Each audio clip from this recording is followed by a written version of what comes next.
You're listening to the We Are Libertarians podcast network. Find all of our shows at wearelibertarians.com. Hey everybody, check out the Break the Bell podcast, where we believe your voice is your most powerful weapon. For a weekly dose of our take on what's going on in the world, mixed with a side of history. Find us wherever podcasts are found or on social media handle at Break the Bell Pod. And most importantly, never stop talking.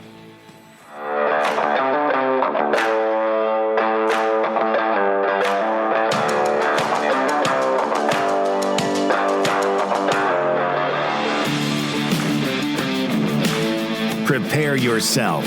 You're on the run with Remzo W. Martinez.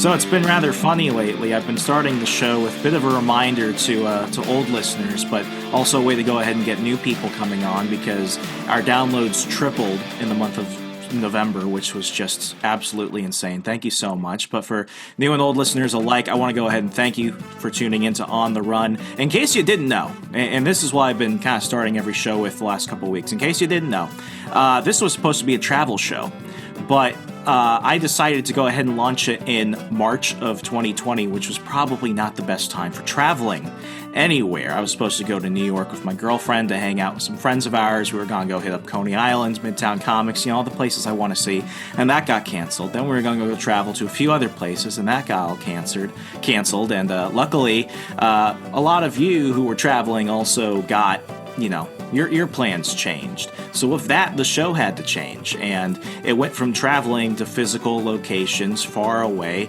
some big, some small, some new, some old, and it took a transition, and we began to really look at the great journey, the greatest journey, if I may say, the journey that is life, and understanding where we travel throughout the many stages and seasons of life. This year has been somewhat of a challenge for many of us, many of you, especially those who write to the show and you ask about whether or not there are opportunities to go ahead and jump on for different projects at the We Are Libertarians Network and everything else. I want to let you know I read every email, I read every message. I can't get to everything, but I do see them, and this is a time where a lot of us have had to really, dig down deep, whether it's been through health, whether it's been through loss of work, whether it's just been through many of the challenges that you probably didn't expect as we were entering the roaring 20s. They're here, and one of you actually sent me a message. You wanted an episode about what it is like to dig deep and really face giant odds and challenges right in front of you. And I think this is good timing. There have been a lot of questions about, mental health, men's mental health. And why is it men's mental health? Because that's something that I feel a lot of people are willing to talk about now. And I just went ahead and Googled it, men's mental health pandemic. All these articles are from the last couple of weeks to a few months. What is the cost of the pandemic to men's mental health? Men feeling more stressed, isolated as coronavirus pandemic continues. Why are men so negatively impacted by depression? GQ even published Black men's mental health is the next pandemic. Either way, this has been a challenge. For people dealing with health issues, it was a physical challenge. For many of us, it was a spiritual challenge. For many of us, it was a mental challenge, or a combination of all three. But what this is, nonetheless, is this is a challenge. And a quick look through history shows us that when times get tough, we have an option. When we look at the burning house, there are two types of people: those who run away from it and those who run towards it. Today, to talk about, building that mental resilience, facing that, understanding what courage is a good friend of the show, U.S. Army veteran, Green Beret, and representative in the Virginia House of Delegates. You know him, you love him, Mr. Nick Freitas. Nick, it's a blast to have you back on again. It's been too long. Yeah, it has been. Thanks again, brother. I appreciate it. So I want to get the order right. You have a Ranger tab, and you were a Green Beret. I've only met a few people who have both been Ranger qualified and went on to be Special Forces. Which one did you do first? And so I went through Ranger School first, and that's one where, in SF, we got a lot of Green Berets that have also gone to Ranger School, and there's a big difference too. There's guys that actually served in Ranger Battalion. Those guys are, rightfully called Rangers. So they went to Ranger school, got Ranger qualified, but they also served within the Ranger regiment. And then there's other people that went through the school and got the Ranger tab. And then, so I never served in Ranger regiment. I served with the 82nd Airborne, 25th Infantry, and then with 1st Special Forces Group on ODA 193 and 1333. So, but I went through Ranger school. In fact, I turned 21 in Ranger school. Don't recommend it. Yeah, not the best place to spend your 21st birthday, but I still felt a lot better than the guy that was 38 going through Ranger school. So, oh man. When it comes to understanding, what makes a man in a hard situation. I mean, looking at the men and women that serve in our armed forces, which you and I have both had the honor of serving in. The one thing I did say when people ask me about my time is that, I didn't really do much, but I got the honor of serving and getting to learn with some amazing Americans, men and women who are just absolutely, they are standing on the shoulders of giants, so to speak. When you went into the Army, it was right out of high school, right? Yeah, I was 2 weeks. Well, I joined the National Guard when I was actually in high school. And then I went active duty as soon as I graduated. So about 2 weeks after graduation, I was on my way to good old Fort Benning, Georgia, for infantry basic and airborne school. I kind of just like, I got like the shiver up my arm when you said that. Nick, one, it takes a unique type of individual to want to go into service, but to be an infantryman and then to choose to go on to these different courses and volunteer more of yourself. What was that decision like? Did you go in knowing that you wanted to do all these things, or when you kind of got your boots wet, so to speak, was it then one of those paths where it's like, I might try Ranger school, or I might be a Green Beret one day? What makes that decision happen? Because it's hard, and that's an extreme understatement. I mean, it is. I mean, I think the attrition rate for Ranger school is like 75-85% or something like that alone. And I think it's when I was going through, I think it was around 70 or so. But no, I knew I wanted to be infantry. I was like, if I'm going to join the Army, I want to do I want to do things that you can only do in the Army. And I love being infantry. Infantry was great. And then when I got there initially, when I knew I wanted to be airborne, went to the 82nd. I was always a big history buff. So obviously the 82nd has a pretty long and storied history among all the active duty divisions in the military. And so I liked that. Once I got there, the different opportunities came up. I got the opportunity to go get your expert infantryman's badge, and I was able to get that. And when you get that as an E2, you kind of automatically, get a promotion to PFC. And then there was an opportunity to go to air assault school when I joined the scout platoon, and then a sniper slot came up, so I got to go to sniper school. And it's part of it is wanting to obviously kind of hone your skill set. And I mean, I hate the cliched term of more tools in the tool bag, but that's kind of what it was, right? The more school, the more qualifications you got, the more options that were kind of opening on what you could do. And Ranger School is kind of one of those. I mean, it's the ultimate small unit tactics leadership course. It's about 70 days. I went in probably weighing about 160 pounds, came out weighing about 130. Yeah, it was really, I mean, it's a tough school. I mean, you're hungry all the time, you're tired all the time, and they really push you to your limits, both mentally and physically, but it was a great course.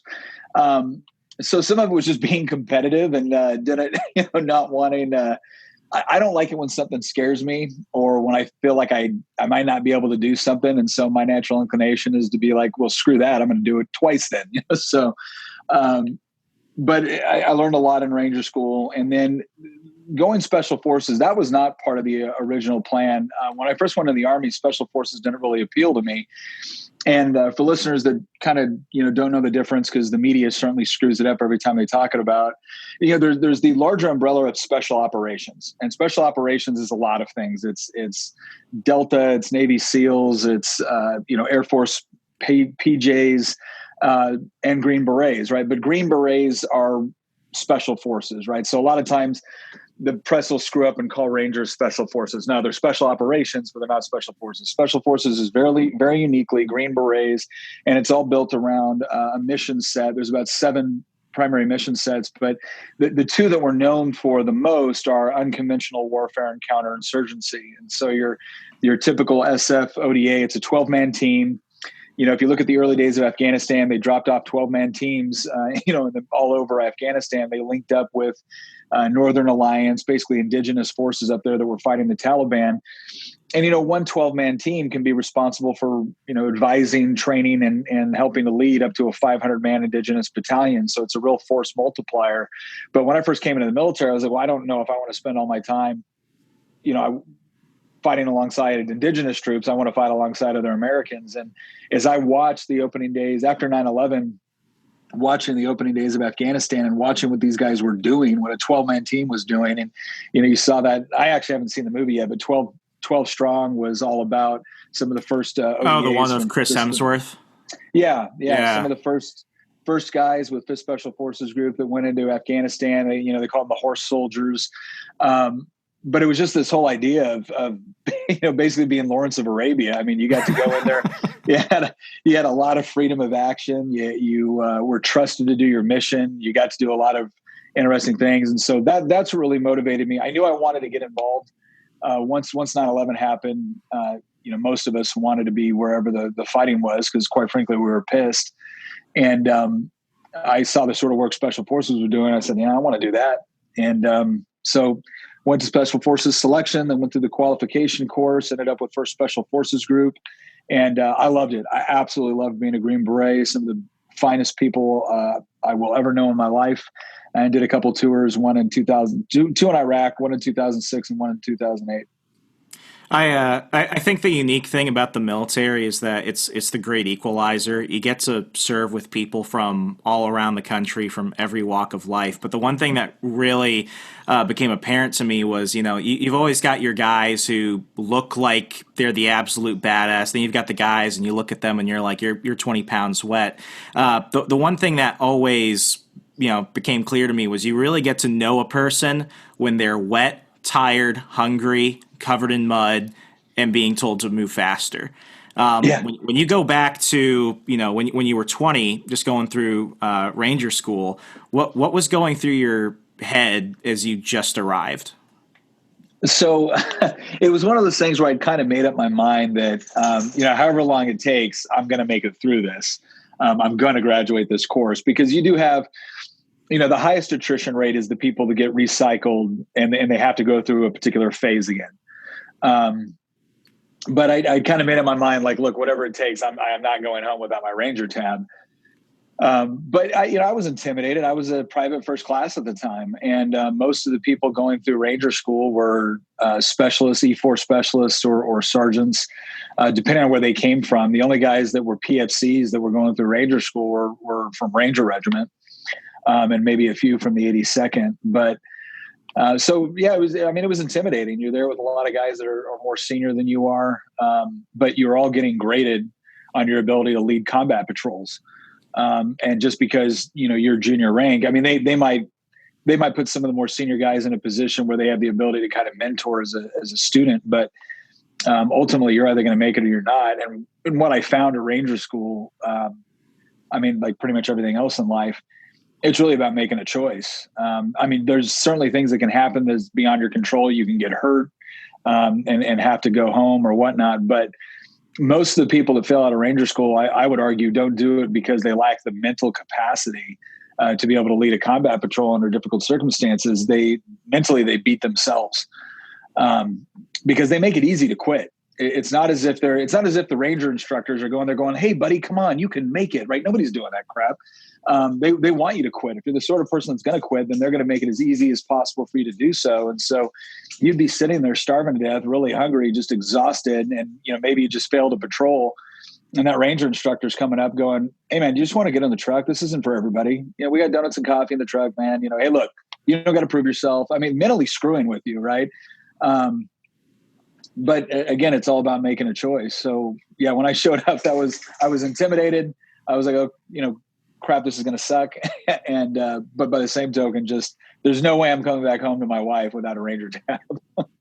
What were some of the unique challenges of things that you didn't expect as you were going through it? What I've always heard from people is that there's always one thing that they were a little bit nervous about, and then they realized, no, there was something else that they didn't see coming that, kind of threw them a curveball. What were some of the unique challenges that you encountered? I don't know. I mean, the whole thing was pretty difficult. The big, I would say that the two things that most people talk about, it's interesting. Everybody goes through Ranger School. Everyone's tired. Everyone's hungry. But some people are more tired and some people are more hungry, right? You kind of, that's one of the things you will learn right off the bat is, what do you, between those two things, right? As far as Maslow's hierarchy of needs, right? Hunger, you need sleep and you need food, which is going to affect you the most. And that was interesting because I definitely, the sleep deprivation just kicked my butt at times where, you're sitting there and I used to, in the MREs, they have those that horrible instant coffee. I always stayed away from that shit. Oh yeah. Well, if I'm going to be constipated, I don't want to be constipated and highly caffeinated. So I would go for the gum. But the thing is, you have people that get addicted to the super caffeine gum. So yeah. I would break it in half and I might share it with a battle buddy or something. I always stay away from the coffee. Oh man, I would take that coffee because I didn't dip. And I was through one of the last classes where you could still dip in Ranger School. But I would take those instant coffee packs and I would put it in my lip like a dip, just to try to stay awake as you're sitting there, in the prone position, pulling security. So it was just things like that where you kind of realize how certain things just really eat at you. And then obviously there's a lot of pressure, not only when you're on patrol. Obviously when you're on patrol and you're the one leading the patrol and getting graded, you're sitting there, there's just this intense feeling of wanting to second guess yourself and getting to a point where it's like, well, screw it. I got to make a decision. This is what we're doing. And again, when you make that decision, your your ranger instructor, RI comes up and where you are in the map or what are you doing? Ranger, I'm doing this. You sure? Yes, I am. All right, go for it. Right. So again, I would rather have somebody kick me in the face and say terrible things about my mother than make me doubt myself. Are you sure? Is that the one you want? Because I could hear voices in my head by going through land nav and in certain courses. And it was are you sure about that? And it's like that. That is what killed me. Insult me all you want. Yell at me all you want. Make me question something I feel certain about. And that's like a knife to the gut. Oh yeah, they were big. That's the famous thing, right? What are you going to do, LT? Right? That was their thing. If you're you lost, LT. Leader. Yeah, what are you going to do, LT? You lost, and you're sitting here and you're second guessing yourself, and you're wondering crap, but so yeah, so again, that's what I say. They really did a good job of creating a comprehensive experience of suck. But by the same token, you learn a lot, not just about patrolling, but the circumstances in which you can operate. And I think that's really important because. Again, I did 2 combat tours in Iraq, and look, some guys had. I don't think my experience in combat was all that difficult. I'm always big on. I never want to portray this idea that, I was running from house to house getting shot at. That just wasn't my experience. We obviously we had our moments, and I went on a lot of combat patrols, and we rolled up a lot of bad guys. But there were some guys that had it really hard. But I would say that from my experience, I was never as tired. In combat, I was never as hungry in combat. I was never as, in a lot of ways stressed in combat as I was in Ranger School. And again, other people will say, well, that's crap. You must have had it easy. And yeah, compared to some of the guys that, in Fallujah in certain times or Mosul or the guys over in Afghanistan at certain moments, it was tough. But yeah, the whole point was they were trying to create an environment where you were going to be pushed to your physical and mental limits. And what were you going to do in that moment? Were you just going to give up or were you going to continue to drive on? And I think there's a lot of value in that. You learn a lot about yourself because again, one thing I found, I was just speaking to a young men's group. It was a football team. So like middle schoolers and then high schoolers. And one of the things I told them was, I'm like, look, guys, with all this talk about toxic masculinity and all this other stuff that's going out there, I said, there's one thing I want you to understand about you as a young man, you're supposed to be dangerous, right? This whole crap that men being dangerous is a problem. Well, no, it's being dangerous is a part of our being dangerous is a part of our nature. The question is, what are you dangerous toward? Because if you're dangerous toward innocent people, if you're dangerous toward women, if you're dangerous toward children, then you're a punk, right? That's not masculine. You're just a problem. But if you're dangerous toward the people that would hurt or exploit the innocent, or hurt or exploit your wife or your children, if you're dangerous toward them, that's exactly what you want to be. And there's a million excuses to be something other than what you're supposed to be. And the big thing that I think we've all got to kind of make a decision, back to your early point about, being men, is you have the choice. Like, I get so tired of this mentality nowadays where it's how you were brought up, or your parents split up, or your mom didn't breastfeed you long enough, or whatever you want to come up with, right? There's a million different excuses you can come up with on why you've chosen to be something other than you are, or choose to do the wrong thing at the time when everybody was depending on you to do the right thing. But that's the beauty of it. It is your choice. So, decide what you're going to do before you get into a bad situation. Decide what you're going to do before you get into a dangerous situation. And, Yeah. I mean, you bring up something which is so important, which is, the state of manhood right now. And I mean, I remember right out of high school, I went to they called it basic camp. It wasn't basic training. It was I think it was the leaders training course at the time. So I did a 2-year commissioning program at Marion Military Institute. So I did basically what you need to get done at basic training in a condensed period, because then immediately after that I got 2 days off, and then I was shipped off to go matriculate into the Corps of Cadets at the school. And going from that to the Corps, where I'm dealing with people who aren't necessarily there to go into the military. So you've got some folks where it's like you're nothing like the people I just dealt with.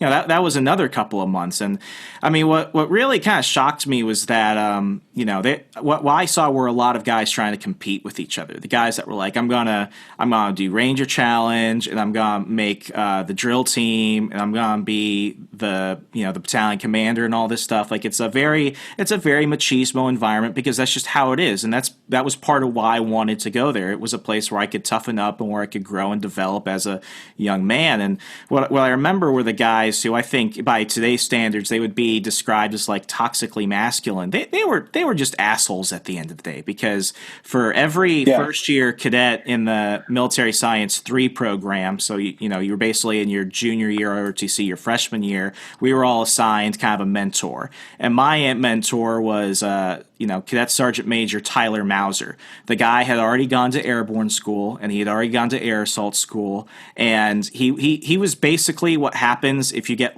cigarettes, creatine, and the movie Predator turned into a person. Gotcha. He kind of scared the shit out of me, but he was honestly I would not have made it through that school without his mentorship, because even though he could be an intimidating guy and he could get in your face and make you feel like an inch tall, he knew how to handle people, and he knew where to meet people where they are and get them over the next hump. And I think those are the type of people you need, people that can be tough, but they know how to be a leader. Well, and I think that, I forget who, God, was it Jordan Peterson or Douglas Murray? It might have been Douglas Murray. Which one sounded the most like Kermit the Frog? He said something interesting. He was talking about, before you take a critique from someone, you should probably ask yourself, is this person on my side? Right? Does this person actually want the best, for me? Do they want me to succeed? Or is this person essentially just being a punk?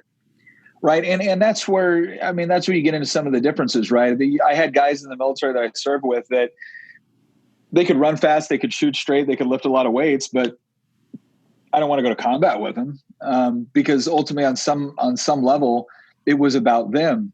The vast majority of the people I served with, and certainly everybody on my ODA that I served with, these were guys that could also run fast, shoot straight, and lift a lot of weight. But we were also sort of people that would fight over who got to be the first one through the door. And part of it was because we wanted to be that guy. But another part of it was too, is nobody wanted to have to escort their buddy's remains home. And everybody, I got buddies from my team that I could call them up at 2:00 in the morning and say, I need you here with a shovel, some lime, and no questions asked. Right. and they would be there. Right. And I'd be there for them. And I think it goes back to what you're saying, right? There's nothing wrong with being intense, being competitive, and likewise not necessarily being as intense. It's more about what motivates you, right? What are you fighting for?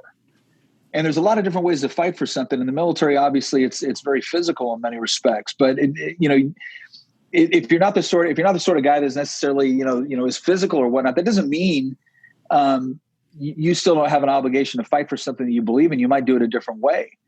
But it really, you got to ask that question, especially when you're competing with someone or when you're in a leadership role. Is this someone that is trying to make you the best version of who you can possibly be?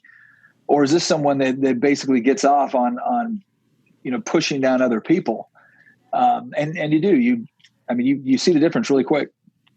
So kind of rewinding a little bit, you get your Ranger tab, and then a time goes by, and you eventually want to go to Special Forces selection. To kind of encapsulate, what were some of the differences between that and Ranger School? Because I can imagine you've already qualified as a Ranger, and now you're going through this. You're a little bit more prepared than some of the other folks, but at the same time, it's a new challenge still.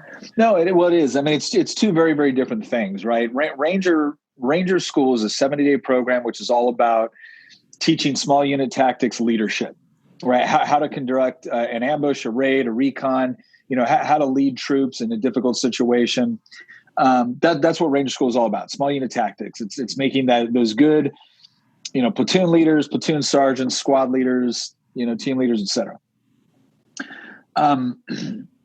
Special Forces qualification. So Special Forces selection is like the 3-week course you go to, and they weed a lot of people out there. You do a lot of land nav, you do some other stuff. The selections changed, before I went through, after I went through, the whole deal. So there's different things now, but 3 weeks, they weed a lot of people out of selection. But if you make it through that, then you go through the qualification course. Well, the qualification course can last anywhere from like a year to, I think close to 2 years if you're an 18 Delta, which is a Special Forces medic. And it's not something you don't get your Special Forces tab and then go back to your unit. You get your Special Forces and you join Special Forces, right? So you can go to Ranger School without ever going to the Ranger Regiment. If you go to Special Forces qualification course and you graduate, you are going to a Special Forces group. So it's a lot of it is about, you have your small unit tactics training, you have your unconventional warfare training, you have language training. I went through 6 months of Thai. You have survival, evasion, resistance, and escape, SEER training. You have your MOS training. So I went through as an 18, my first MOS was an 18 Bravo. I was a weapons sergeant. So you spend several weeks learning about, pistols, small arms, machine guns, mortars.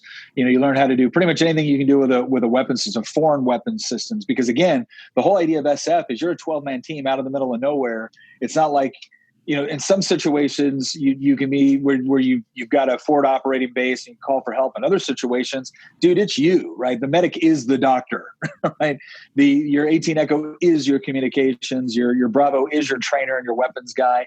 If something breaks, you fix it, right? So they put a lot of intensity in getting you up to be a specialist within your particular field, within your particular responsibility on the team.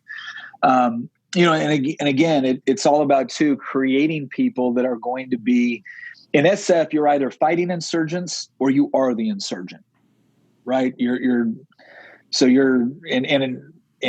early Afghanistan. That was unconventional warfare. You had Green Berets working with indigenous forces to overthrow the current government led by the Taliban in Afghanistan. In Iraq, we were doing more counterinsurgency. We were working with the local, after we had overthrown the government, we were working with the local, with the government, with local forces in order to get the terrorist insurgents that were operating. So that's the big difference. One is giving you a particular skill set in small unit tactics. The other is about kind of reorienting and preparing you to go into a very, very unique and specialized environment within the military. One question I kind of have about that. So you've done both of those things. I had a sergeant first class at my first unit in Alabama. He was a great mentor, and I was able to seek guidance from him when I needed it, and he was able to provide guidance when I didn't really always want to accept it sometimes. He was a good leader, and the one thing that I really took from him is that mindset is key. Your mind, you're a human. You're supposed to go into fight or flight mode, but you have ultimately the choice of the decision you're going to make. Mindset is key. As you've gone through both of those, what were some of the things that you developed in your own thought process when you were dealing with situations where you're like, I could be anywhere else. I don't have to put up with this, or this feels like it's lasting forever. What the hell is going to happen next? Well, some of it goes back to the whole idea of choice, right? This is why I emphasize this so much. First of all, my faith is really important to me, right? So I'm a Christian, and there's certain rules I have to live by, right? And I've made that choice. And so everything I do, I'm accountable not only to the person to my left or right, not just my family, I'm accountable to my maker. And I take that very seriously. And I was raised in a family where there was a lot of emphasis on honor. And it's funny because you don't actually hear the word honor being said much. I felt like when I was growing up and I was in the military, we talked about it more than society in general does, and certainly more than you see on TV right now. The only time you hear it is when somebody's pointing a finger at somebody else and they're saying, you have no honor. It's like it's one of those things that you can only conveniently throw up when you're, trying to throw the dishonor card at another person. Well, yeah, and it's, what is it? Ravi Zacharias used to say, hypocrisy is the compliment that vice pays to virtue. But I think, it's one of those things where you make up in your mind as you go through a number of situations, and it's not just so in Ranger School, right? You could probably get away with. You might be able to get away with stealing food, or you might be able to get away with, dozing off, or a number of other things. But if you do, you need to understand that there's consequence. Someone else is going to suffer as a result of your decision. And the same thing with combat. And there's one story in particular where I can, again, I went on a lot of combat operations. There was only one where I thought, yeah, there's a really good chance I'm about to die right now. And I remember thinking to myself, like, is there any better way to go about this particular situation, right? Like we had taken fire, we had 2 guys down, we had cleared all the houses around, we had cornered off the area, we were searching for this guy. And there's a little hidey hole, and there's one way in and one way out. And at this point, it's like the guy's either dead or he's sitting there waiting for some jackass to jump in the front of his, of his AK. And it was interesting because in that moment, there were other options open, but none of those options were honorable. And I distinctly remember a story my father had told me about when he was in the LAPD, about basically saying, look, we're the ones they call. And at some point, you're going to find yourself in a situation where you might be able to pawn it off to somebody else, but it's your damn responsibility. And so what can you live with? Right? Can you go back if someone else gets hurt because you refuse to do your job? Can you live with that? And I had decided a long time before I was in that situation there was no way I could. And I think that's why, again, I emphasize choice so much. Like you make up in your mind what you believe, make up in your mind what it is that you're going to fight for, what is true, what is noble, what is worth sacrificing for. And if you've made up your mind ahead of time and you've done something to train yourself to do the right thing in a difficult situation, because it starts off small, right? Yeah, you can always talk about combat situations as, oh my gosh, that was so, incredible. Okay, but yeah, it starts with little decisions that you make in your everyday life.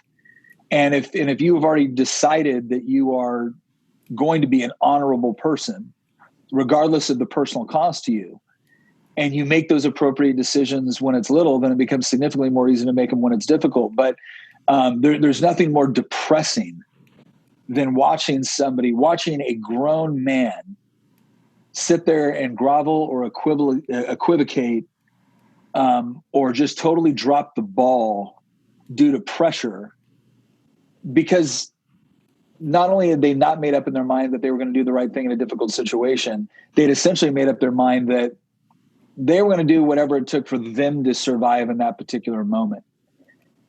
And there's just nothing more pathetic. There was a There's a story I remember my father telling me. My father served 15 months in Iraq during the surge from '06 to '07. He was only supposed to be there for a year, and they extended first cap by 3 months. We were there the same time. Oh, really? Yeah, I was there '06. Yeah, he was there at Taji. Oh, I was in Beijing in '06, and I was at Taji in '08. Okay. Okay, yeah. So I mean, that time, that was when the Iraq War was at the point where it's like, this is either going to go really, really bad for us, or it's going to go really, really right. Either way, this is the heat of the war. You know, a lot of Americans, I think, you know, after the invasion in '03, I mean, there were a lot of stories there. You know, people kind of knew it was still going on, but between '04, '05, it had kind of died down. So when the surge happened, I mean, I remember how controversial the surge was. I don't think I really understood it until years later, what the surge really meant for U.S. combat operations in Iraq. But I mean, one story my father told me was that he was a major at the time. Yeah, he was a major at the time, and he was dealing with this first lieutenant that was in charge of basically planning a convoy through Baghdad. That, you know, basically they had just been getting attacked by not just IEDs, but there were these guys that were constantly jumping around with RPGs, and they just seemed to always know where it was going to be. And, you know, this first lieutenant came up with a plan based off the intel that he was provided. And long story short, it's the day of the convoy, and my dad is checking his stuff, and he's like, you missed a bunch of stuff. We need to fix it. And the first lieutenant goes, no, it's good. And my dad's like, no, you've got to fix it. Let's look at this other stuff. And he's like, I know what I'm doing. And long story short, my dad had like a come to Jesus moment with this first lieutenant, and the guy basically he basically quit. And like an hour before everyone is supposed to go out, all his men go out, they literally have to replace him with another lieutenant. And luckily, holy crap! Yeah, like that is not what you want to do an hour before everyone's about to go outside the wire. So, you know, luckily, my father and a whole bunch of other majors and people in his team, they're able to quickly get this guy up to pace. And, you know, nobody died that day. And that really stuck with my father, because that was one of the first trips through this route that they had distinguished where for the first time in like weeks, not a single person died. Yeah. And, you know, this was at the point where we didn't have Facebook, folks. We didn't have Skype. We didn't have any of these other things. If I wanted to hear from my father, it was either an email once a month or a handwritten letter. And each time an American serviceman would die, they would go into they would basically hunker down, close off all communications. So there were days where I was expecting to get a phone call from my father, and I was really excited, but somebody died that morning, and now I'm not going to hear from him for at least 7 more days. And I remember that. I think, you know, the internet's amazing. When my dad went to Afghanistan, we could still talk pretty regularly despite the time distance, but that 15 months in Iraq was difficult. I mean, he served in Afghanistan in 2011, 2012. Afghanistan was different, but you know, he went there and he came back, and it was okay. But Iraq was one of those significantly life-changing moments for my father. And I don't want to get too much into this part, but my dad wrote some articles for a few different magazines talking about you know, his time there and advice for young officers and for NCOs who are in leadership positions. And one of the things he told people was keep a journal. Like, write. And he actually kept a journal the entire time he was in Iraq. And I have not read it, but what he did tell me was, you know, I read the first couple pages when I got back, and I read the last couple pages, and war changes you.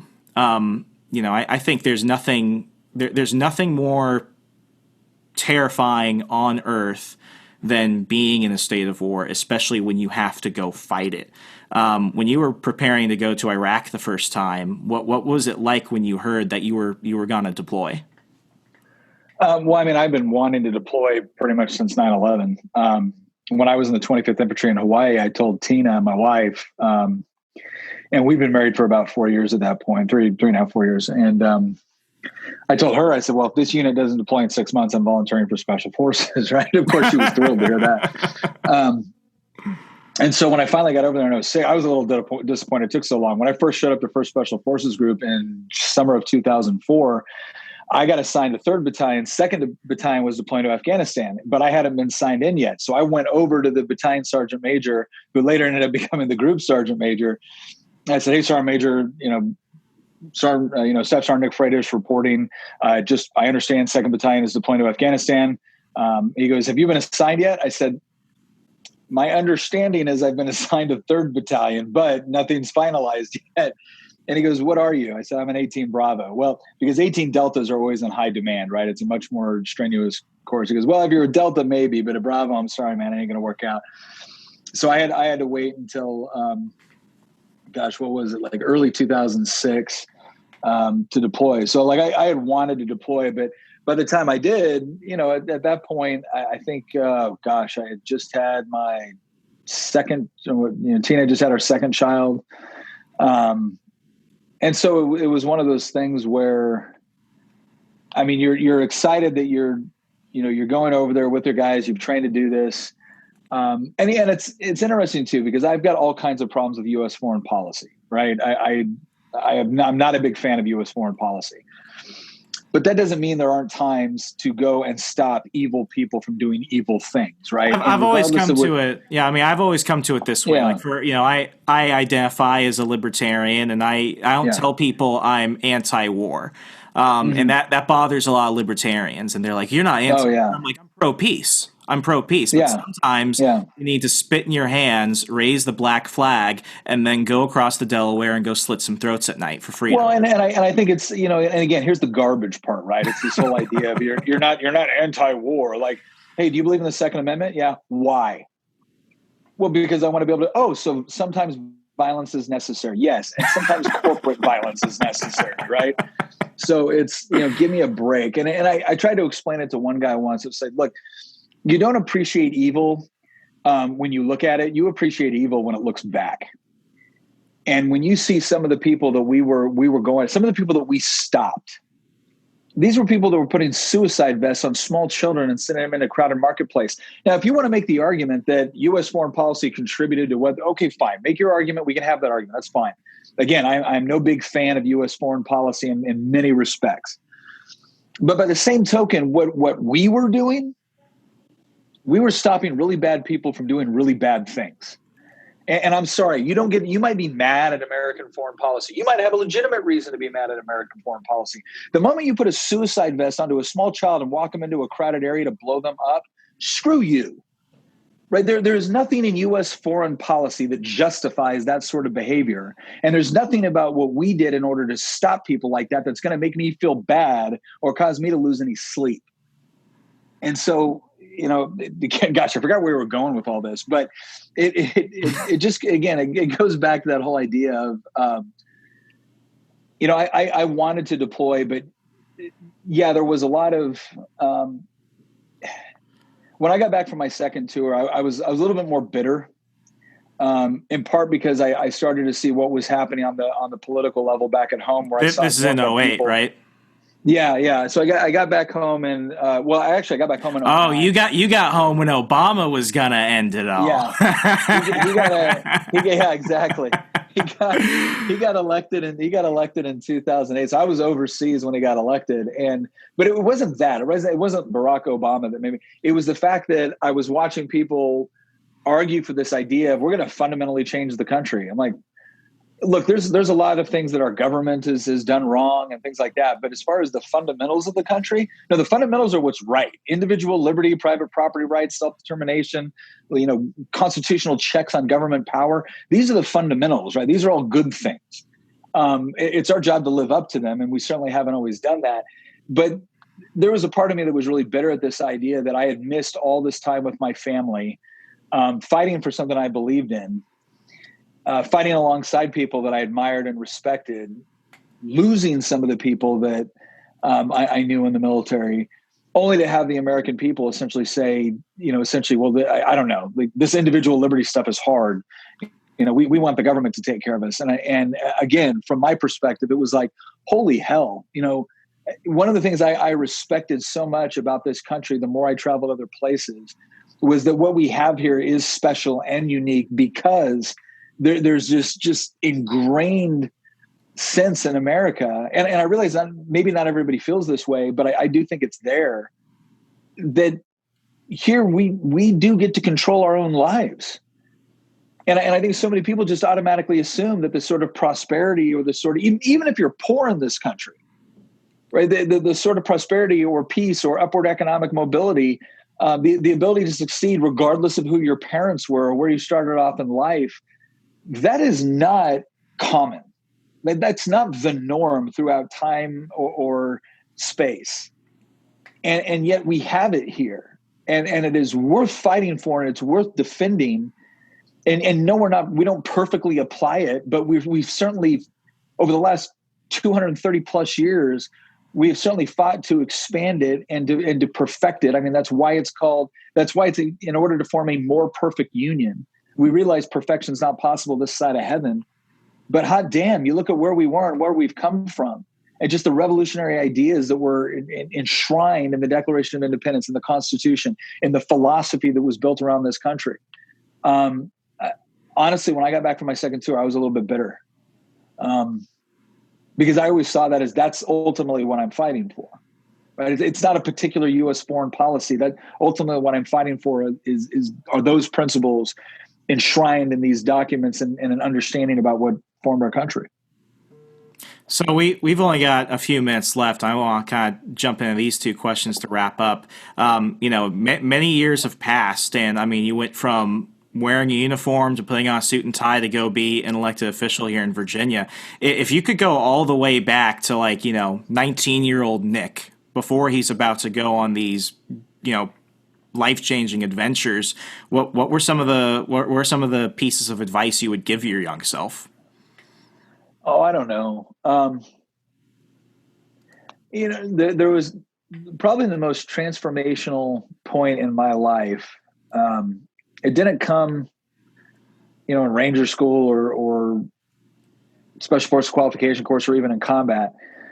It actually came in the 18 Fox course, which is a Special Forces Intelligence Sergeant's course. And it's because we were debating certain issues, and there was another guy there that I respected, right? A good Green Beret, man's man type of guy. And a strong Christian, really strong in his faith, much stronger than I was at that point. And I remember him coming up to me at one point and saying, you need to start listening to like Ravi Zacharias. You need to start. And the reason why I say that was transformational was because I had always grown up in my faith, and right, and I always had a commitment to it, but there was always something kind of missing. Right. Because for me, it's important for me to understand things, right? I understand the emotional component of understanding something and experiencing something, but I need to understand it on an intellectual level. I need to be able to defend it in order to really believe it's true. And that one conversation with that guy and starting to really deep in and challenge my own presuppositions really turned things around in a lot of ways. And I shouldn't say turn things around as if everything was going downhill. It wasn't like that. It was more of just, it reoriented what was important to me. And this is the part where I think more and more, as we look at American society and what people are looking for, and you have all this talk about justice, it's pretty hard to have justice without an understanding of truth. And the more I was able to dig in, and the more I was able to understand on an intellectual level, my faith and why it was important, why it was true, and why it was worth defending, and why it was the root of all these other things that I believed in, right? Individual liberty. Like why do we believe in individual liberty? Why can't wise politicians essentially run our lives for us? Well, it's pretty simple. It's because God made you free. You have a right to self-determination. You have a right to pursue happiness and meaning and purpose in this life. Because the one entity that could have created you in such a way to where you had none of those options chose not to. So how dare any person, any politician arrogantly assume that sort of power for themselves? Why do we believe in private property rights? Well, because again, if you have the right to be able to pursue happiness, meaning, and purpose, then of course you have the right to be able to pursue those things, to be able to use your skills, your talents, your creativity, to be able to build and create and to exchange and trade with other people. Of course you have that, right? These things are fundamental. And I think that's so important right now is I see so many people walking around with kind of a loose idea of what they believe. And the reason why it's constantly shaken from one spectrum to the next is because it's not rooted in anything. And that moment was critical to me because it helped me root everything into for me, it answered the epistemological question. I know we don't got time to go into epistemology. If you don't know it, just look it up. But, the whole, how do you know what you know, right? That in layman's terms, that's epistemology.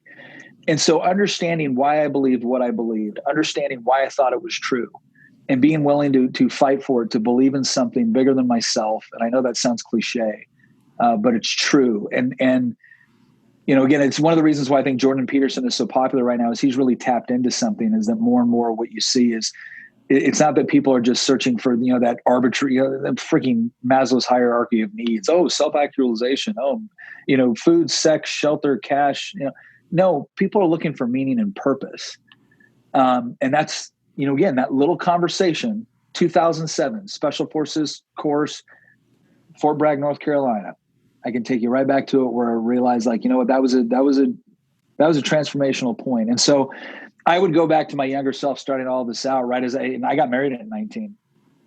And I would have reminded myself that you were taking on enormous amounts of responsibility, not just as an adult. You were taking on the responsibilities of being a husband. You were taking on the responsibilities of being a soldier. You think you know what you believe, but can you really defend it? Can you really explain it? And you need to dive in. So I wish I would have had the conversation I had in 2007 back in 1998. But hey, I'm grateful that I had it when I had it. I think that's the absolutely perfect place to kind of wrap things up. Nick, thank you so much for your time. People want to follow you online, keep up with everything else. How could they do so?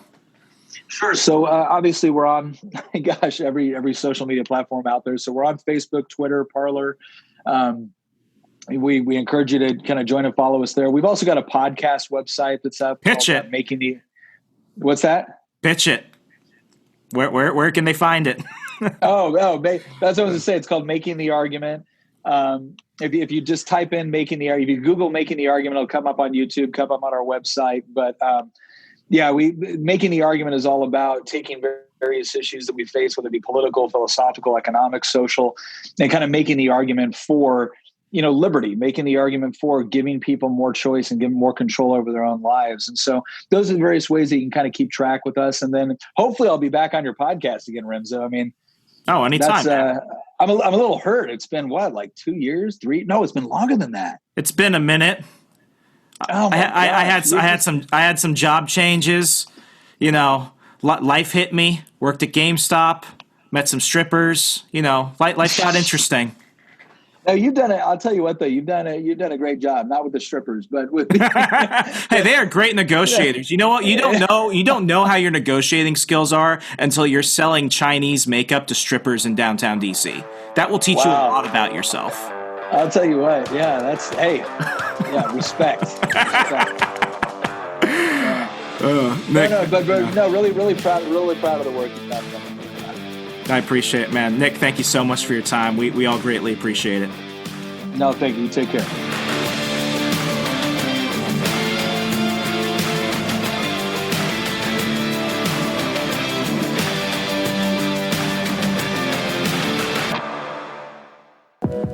Check out our other shows and more from the We Are Libertarians Network at wearelibertarians.com.